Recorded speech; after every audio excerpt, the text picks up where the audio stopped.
네, 수요 예배 가운데 나오신 우리 민들의 성도 여러분, 주님의 이름으로 환영합니다. 네, 오늘은 말씀을 통해서 우리가 예수님에 대해서 좀 깊이 알아가는 시간을 가졌으면 좋겠습니다. 기독교의 핵심은 어떤 고행도 아니고 화려하고 보기만 해도 거룩해지는 그러한 성물이 아닙니다. 기독교의 핵심은 바로 예수 그리스도이십니다.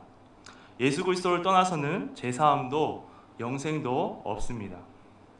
오늘 우리는 말씀을 통해서 이 기독교의 핵심인 예수님, 예수 그리스도는 어떤 분이신가, 그리고 예수님이 우리를 위해 행하신 일을 어떻게 우리가 누릴 수 있는가에 대해서 살펴보려고 합니다. 이스라엘 백성들은 과거부터 지금까지 유월절이라고 불리는 절기를 지켜오고 있습니다. 유월절이라는 말의 의미는 하나님이 그 집을 넘어가셨다라는 의미입니다. 과거 하나님이 애굽의 마지막 재앙, 장자 재앙을 내렸을 때 하나님이 애굽의 장자를 다 모두 치셨지만 어린 양의 피를 문설주에 바른 이스라엘 집은 넘어가셨습니다. 그래서 재앙을 내리시지 않고 그 집을 구원하여 주셨습니다. 그리고 이 10번째 재앙 이후에 이스라엘 백성은 출애굽하게 되었습니다. 출애굽한 후에 하나님은 이스라엘 백성에게 이 유월절을 절기로 지킬 것을 규례로 삼으셨습니다. 따라서 이스라엘 백성에게 유월절은 하나님께서 어린 양의 피를 통해 재앙으로부터 자신들을 구원해 주시고 출애굽하게 해주신 것을 의미하고 상징하는 날이 바로 유월절인 것입니다. 지금도 이스라엘 사람들은 매년 가족과 함께 유월절 식사를 하면서 하나님의 그 구원의 은혜를 기억하고 하나님을 찬송하며 보내는 시간을 가지고 있습니다. 오늘 우리가 살펴볼 본문 말씀도 바로 이 유월절 절기를 배경으로 하고 있습니다. 유월절을 몇 시간 앞두고 예수님과 함께 유월절을 지키기 위해 식사를 준비해야겠다라는 생각을 가진 우리 제자들이 예수님께 묻습니다. 주여, 우리가 어디서 식사를 준비하면 되겠습니까? 라고 질문을 합니다. 이 질문을 드신 예수님이 18절 말씀과 같이 답변하십니다. 우리 18절 말씀을 같이 읽겠습니다. 시작. 이르시되 성한 나무에게 가서 이르되 선생님, 말씀이 내 때가 가까이 왔으니 내 제자들과 함께 유월절을 내 집에서 지키겠다 하시더라 하라 하시니. 예수님의 답변에서 우리가 주목해야 할 것은 내 때가 가까이 왔으니 유월절을 내 제자들과 함께 내 집에서 지키겠다 하는 말씀입니다. 이 말씀을 보면 예수님이 자신의 때와 유월절을 연결짓고 계시다는 것을 우리가 발견할 수 있습니다. 여러분, 예수님이 말씀하시는 내 때는 어느 때를 가리키는 것입니까? 우리 성도님도 잘 아시겠지만 바로 예수님께서 십자가에 죽으시는 그 때를 내 때라고 말하는 것입니다. 바로 예수님은 자신의 죽음과 유월절을 연결시키고 계시는 것입니다. 그럼 다시 유월절을 한번 떠올려 봅시다. 여러분, 유월절에 무엇이 희생되었습니까? 바로 어린 양이 희생되었습니다. 이 어린 양의 희생으로 이스라엘 백성이 10번째 재앙에서 구원을 받게 되고 출애굽하게 되었습니다. 그렇다면 예수님께서 죽으시는 때와 자신의 죽음의 때와 유월절에 연결시킨 것은 무엇을 의미하는 것이라고 할 수 있습니까? 바로 예수님이 바로 유월절에 희생당한 어린 양과 같으시다라는 것을 의미하는 것입니다. 이스라엘 백성을 재앙으로부터 구원하기 위해 희생된 유월절 어린 양과 같이 예수님도 죄인들을 하나님의 진노로부터 구원하기 위해 십자가에 자신을 희생하신 분이 바로 예수님. 그 예수님이 바로 하나님의 어린 양이시다라는 것입니다. 오늘 마태는 이 글을 기록함을 통해서 유월절 절기가 단순히 과거 이스라엘 백성이 출애굽하는 그 구원의 경험을 기념하기 위한 것이 아니라, 거기서 그치는 것이 아니라, 이 유월절은 죄인을 위해 십자가에서 자신을 희생하시는 예수님을 예표하는 것이다. 이 사실을 우리에게 말하고 있는 것입니다. 사랑하는 성도 여러분, 예수님은 하나님의 진노 아래에 있는 이 땅의 죄인들에게 진정한 유월절을 주시기 위해 죄인을 대신해 자신을 희생하신 하나님의 어린 양이십니다. 하나님의 진노 아래에 있는 죄인인 자신을 구원할 수 있는 것은 자신의 높은 도덕성도 아니고 거룩함도 아니고 오직 우리 죄를 위해 십자가에 죽으신 하나님의 어린 양 예수 그리스도이십니다. 이것을 믿는 우리 성도님 되시기를 간절히 바라겠습니다. 이제 본문은 유월절 식사 자리로 이동합니다. 예수님이 이 식사 자리에서 먼저 자신을 팔 사람이 누구인지를 말씀하셨습니다. 예수님과 함께 식사하는 제자들에게 너희 중에 한 사람이 나를 팔 것이다 라고 말씀합니다. 예수님의 이 말씀은 예수님을 따르던 제자들을 충격과 근심에 빠뜨리기에 충분한 말씀입니다. 만약 예수님이 지금 우리 가운데 오셔서 이 예배드린 중에 한 사람이 나를 팔 것이다 라고 말씀하셨다고 생각해 보십시오. 오늘 집에 가서 편히 잠드실 분이 누가 있겠습니까? 집에서 근심하며 떨고 있을 것입니다. 왜냐하면 그 사람이 내가 될 수도 있기 때문이죠. 이처럼 하나님이 너희 중에 한 사람이 나를 팔 것이다 라는 이 말씀을 들은 제자들은 22절과 같이 몹시 근심하며 주님께 대묻습니다. 주여, 나는 아니지요.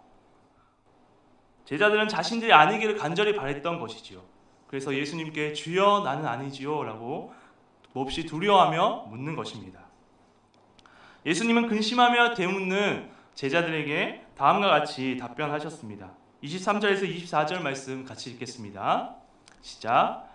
대답하여 이르시되 나와 함께 그릇에 손을 넣는 그가 나를 팔리라. 인자는 자기에 대하여 기록된 대로 가거니와 인자를 파는 그 사람에게는 화가 있으리로다. 그 사람은 차라리 태어나지 아니하였더라면 제게 좋을 뻔하였느니라. 앞에서 예수님이 제자들에게 너희 중에 한 사람이 나를 팔 것이다 라고 말씀하셨다면 이제 예수님은 제자들에게 나와 함께 그릇에 손을 넣는 그자가 나를 팔리라 라고 좀 더 범위를 좁혀서 자신을 팔 사람이 누구인지를 말씀하고 계십니다. 뿐만 아니라 예수님은 자신은 기록된 대로 가거니와 자신을 파는 자는 화가 있으며 차라리 태어나지 아니었으면 좋았다라고 굉장히 안타까움을 표현하였습니다. 그리고 옆에 있던 이 말을 들은 유다가 예수님께 묻습니다. 랍비여, 나는 아니지요. 그랬더니 예수님이 어떻게 답변하셨습니까? 내가 말하였도다. 내 스스로 말하였도다 라고 예수님이 답변하셨습니다. 여기까지 예수님과 제자들 사이에 오고 간 대화를 살펴보면 우리는 크게 두 가지를 알 수가 있습니다. 첫 번째로 알 수 있는 것은 예수님은 유다의 배신으로 어쩔 수 없이 십자가에 못 박히게 되신 분이 아니라는 것이고, 그 팔리는 시기가 우연히 유월절과 맞아서 우연하게 유월절 어린 양이 되신 것도 아니라는 것입니다. 우리 16절 말씀을 같이 읽겠습니다. 시작. 그가 그때부터 예수를 넘겨줄 기회를 찾더라. 유다는 예수님을 넘겨주면 은 30을 주겠다라는 말을 듣고 그때부터 예수님을 넘겨줄 기회를 찾고 있었습니다. 어떻게 하면 예수님도 제자들도 모르게 예수님을 팔아넘길 수 있을까? 호시탐탐 기회를 엿보고 있었다라는 것입니다. 그런데 오늘 예수님이 제자들과 유다에게 무엇이라고 말씀하십니까? 어떤 말들을 하셨습니까? 너희 중에 한 사람이 나를 팔리라. 나와 함께 그릇에 솟는 그자가 나를 팔리라. 자신은 기록된 대로 가거니와 유다, 내가 말하였도다 라고 말씀하셨습니다. 이 예수님의 말씀은 무엇을 말해줍니까? 유다는 예수님이 알아채지 못하게 넘겨줄 기회를 찾고 있었지만 이미 예수님은 자신을 팔 자가 누구인지를 정확하게 알고 계셨다라는 것입니다. 바로 예수님은 제자 한 사람의 배신으로 어쩔 수 없이 십자가에 못 박히게 된 것이 아닙니다. 십자가에 끌려가신 것이 아닙니다. 팔려진 시기가 우연히 유월절과 맞아서 유월절 어린 양이 되신 것도 아닙니다. 예수님은 모든 상황을 아신 메시아로서 유다가 배신할 것을 아시면서도 그를 막지 않으시고 하나님의 뜻을 이루고 인류를 구원하기 위해, 죄인을 구원하기 위해 적극적으로 유월절 어린 양이 되신 것이고 십자가 죽음을 향해 적극적으로 걸어가신 것입니다. 바로 그분이 예수 그리스도라는 것입니다. 사랑하는 성도 여러분, 기억하십시오. 예수님은 유다 때문에 어쩔 수 없이 십자가 길을 걸어가신 것이 아니라 유다가 자신을 팔 것을 알면서도 하나님을 사랑하고 우리를 너무나도 사랑했기 때문에 그 십자가를 향하여 적극적으로 걸어가신 분이 바로 예수 그리스도라는 것을 기억하시고 믿으시길 바랍니다. 이어서 예수님과 제자들 사이에 오고 간 대화를 통해 알 수 있는 두 번째는 예수님을 주 메시아로 믿지 않고 회개하지 않으면, 참 회개를 하지 않으면 구원의 은혜를 누릴 수 없다라는 것입니다. 예수님은 처음부터 유다 너가 나를 팔 것이다 라고 말씀하시지 않으셨습니다.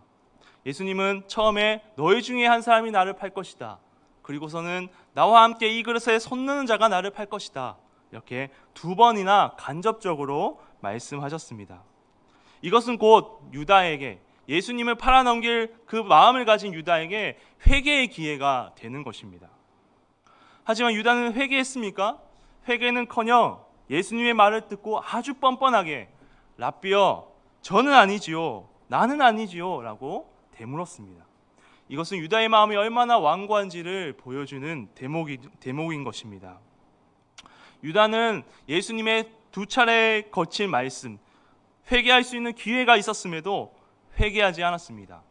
유다가 회개하지 않은 데에는 핵심적인 이유가 있습니다. 그것을 살펴볼 것인데, 예수님이 제일 처음 너희 중에 한 명이 나를 팔 것이다 라고 말씀하셨을 때 유다를 뺀 제자들이 무엇이라고 말했습니까? 몹시 금심하며 주여 나는 아니지요 라고 예수님께 되물었습니다. 여기서 주여라는 말은 예수님을 메시아로 부를 때에 쓰는 호칭입니다. 하지만 유다는 어떻게 예수님께 물었습니까? 랍비여 나는 아니지요 라고 답변합니다. 이 랍비라는 말은 학식이 많은 교사를 높이 부르는 호칭을 의미합니다. 다른 제자들은 주여 나는 아니지요 라고 말하는데 유다는 랍비여 나는 아니지요 라고 말합니다. 이것은 유다가 예수님을 메시아가 아니라 그냥 지식 많은 선생님으로 여겼다는 것을 보여주고 있는 것이죠. 12 제자 속에 유다가 있었지만 유다는 예수님을 메시아로 믿은 것이 아니라 그냥 한 선생으로 믿어왔던 것입니다. 여겨왔던 것입니다. 그래서 예수님을 메시아로 여긴 제자들은 예수님의 말을 듣고 몹시 근심하며 말했지만 유다는 예수님이 그에게 메시아가 아니기 때문에 그 몇 차례에 걸친 예수님의 말씀에도 예수님은 자신의 계획을 모르실 것이라고 생각하고, 왜냐하면 유다에게 예수님은 신이 아니기 때문에 그냥 선생님이기 때문에 자신의 계획을 예수님은 모른다라는 그런 생각을 가지고 있기 때문에 뻔뻔하게 랍비여 나는 아니지요 라고 말한 것입니다. 이처럼 예수님을 메시아로 믿지 않는 자는 회개하지 않습니다. 예수님을 메시아로 믿지 않는 자는 예수님이 자신 속에 감추어진 그 제약들을 알지 못한다고 생각하기 때문에 진정으로 회개하지 않는 것입니다.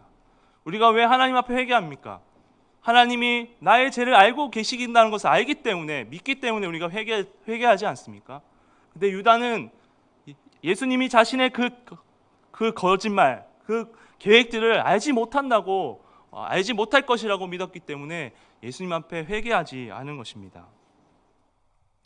오늘 예수님은 자신을 메시아로 믿지 않고 회개하지 않는 유다에게 구원의 은혜가 있는 것이 아니라 24절 말씀과 같이 화가 있고 차라리 태어나지 않으면 좋을 뻔했다라고 말씀하시면서 유다가 아주 절망적인 상태에 놓여 있다라고 예수님이 말씀하셨습니다.